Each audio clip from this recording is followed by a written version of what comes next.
Senate Majority Leader Chuck Schumer, Democrat of New York, issued a call Thursday for new elections in Israel and heaped criticism on Prime Minister Benjamin Netanyahu's handling of the ongoing war with Hamas as part of the senator's push for a two-state solution in the region. Schumer delivered what he deemed a major address on the escalating situation in the region, headlined by his comments directed at Netanyahu, the polarizing Israeli leader. He pressed at Netanyahu that the off and on prime minister's highest priority is the security of Israel. However, I also believe Prime Minister Netanyahu has lost his way by allowing his political survival to take the precedence over the best interests of Israel, Schumer said, arguing Netanyahu is currently in a coalition with far-right extremists and has been too willing to tolerate the civilian toll in Gaza, which is pushing support for Israel worldwide to historic lows. As a lifelong supporter of Israel, it has become clear to me the Netanyahu coalition no longer fits the needs of Israel after October 7th, Schumer added, referring to Hamas's attack. The world has changed radically since then, and the Israeli people are being stifled right now by a governing vision that is stuck in the past. Prior to the nearly 45-minute speech, Schumer, the highest-ranking Jewish elected official in U.S. history, had largely kept his powder dry on the topic as he attempted to balance his personal feelings on Israel and the rising concern among Senate Democrats and progressives who have become vocal critics of Netanyahu's handling of the conflict. That feeling burst open earlier in the week as Senator Bernie Sanders and seven Senate Democrats penned a letter calling on President Biden to halt giving weapons to Israel for the war until Israel nixes restrictions on U.S.-backed humanitarian aid going into Gaza. We urge you to make it clear to the Netanyahu government that further immediately and drastically expand humanitarian access and facilitate safe aid deliveries throughout Gaza will lead to serious consequences as specified under existing U.S. law, the group wrote. Sanders and others have also called for future aid to Israel to be conditional on whether the country is violating human rights and international accords. Progressives have also been vocal in calls for a permanent ceasefire, which Schumer argued Thursday would only give Hamas more time to plan and launch attacks. Oh my God.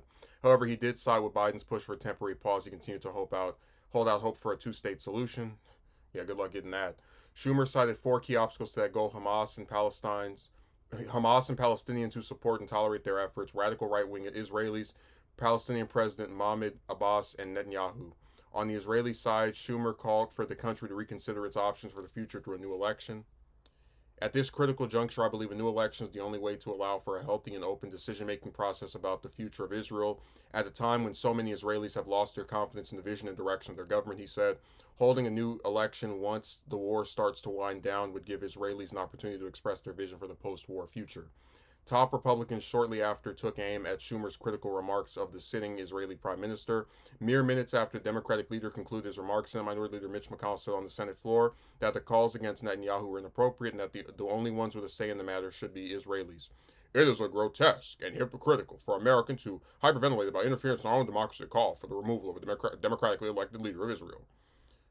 McConnell said, this is unprecedented. We should not treat fellow democracies this way at all. Only Israel's citizens should have a say in who runs their government, he continued. This is the very definition of democracy and sovereignty. Either we respect their decisions or we disrespect their democracy. This is not the first major speech Schumer has delivered on Israel in the future. He delivered one in November to condemn the rise of anti-Semitism and called on Democrats to condemn it. So, this, now, I've never been a fan of Schumer. I think he is a generic corporate Democrat who really has never taken positions I've found to be progressive in the slightest. I think he's only been majority leader because he basically followed Harry Reid's footsteps and took over after he left. You know, him and Pelosi, I've said before, they're nothing special in terms of actually being effective and being able to like pass laws that help people. But I have to give him credit for taking about as strong a stance on Israel as any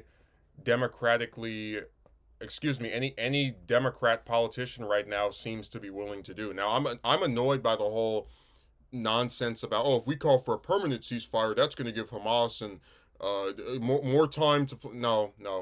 A ceasefire is just that. It's the end of a conflict. You want people to stop dying in the conflict, right? Okay, you should support a ceasefire. It's that simple. The idea that one side is going to suddenly come up with these magic plans that make everything go their way because they're no longer killing each other is ridiculous. That was the stupidest part of his remarks. But the rest of what I see is pretty decent.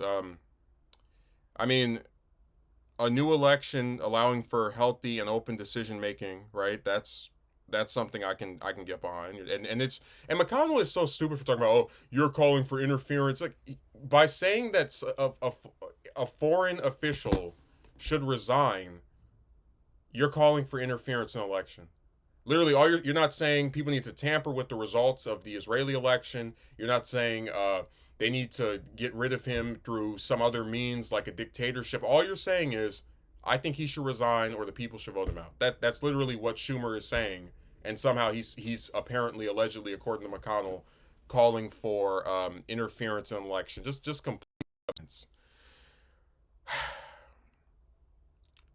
But man, it's nice. A lifelong supporter of Israel comes out and says the Netanyahu coalition no longer fits the needs of Israel after October 7th. It didn't fit it before then. I'd say Netanyahu's been out of step with what Israel needs to be considered a country that everybody can just unanimously back and get behind, probably for the last 10 years, if not longer.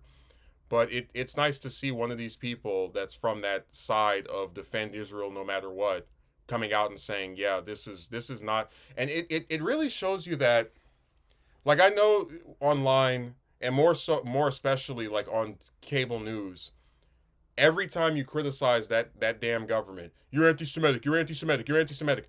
But I'm noticing that more and more politicians are being, even like the non-left leaning ones, are being compelled to, if they don't support a permanent ceasefire, they're at least saying Netanyahu needs to clean up his act or do something different from what he's doing. And I'm happy that in such a short amount of time, from like 2015, 16 to now, when Sanders first ran for president, was whatever, um, we're seeing a real shift in terms of not only just how the electorate feels about Israel, because a lot of people can't stand that country. They can't stand they receive all this free money from us. They can't stand how they treat Palestinians. Um, so it's nice to see that the politicians are like, hey, you know what? It's not exactly politically expedient to just blindly support this foreign government anymore. Who would have thought? Told you, Israel and Saudi Arabia are the only two countries that American politicians love more than America. And it's nice to see one that calls himself a lifelong supporter turning on them. And he's not turning on them because he's anti Semitic or, as Mark Levin would say, a self hating Jew. He's turning on them because the Israeli government is a right wing coalition that has killed thousands of innocent people, not even just in this conflict, but in all of the times past. Um, and it's nice to see that there has been some change, even if it's not that much or as much as we would like. And I hope Netanyahu is eventually gotten rid of, and I hope that. But as I said before, the main thing is you have to get somebody that's not right wing, that's not of the same belief system. So hopefully, if we ever do see that, and we are eventually going to see the end of the Netanyahu years, we can get someone that is not from under his same ideology, and then be able to move on at some point. But McConnell's response was so goofy. You're calling for the interference in a democracy by saying that someone should resign. Not really.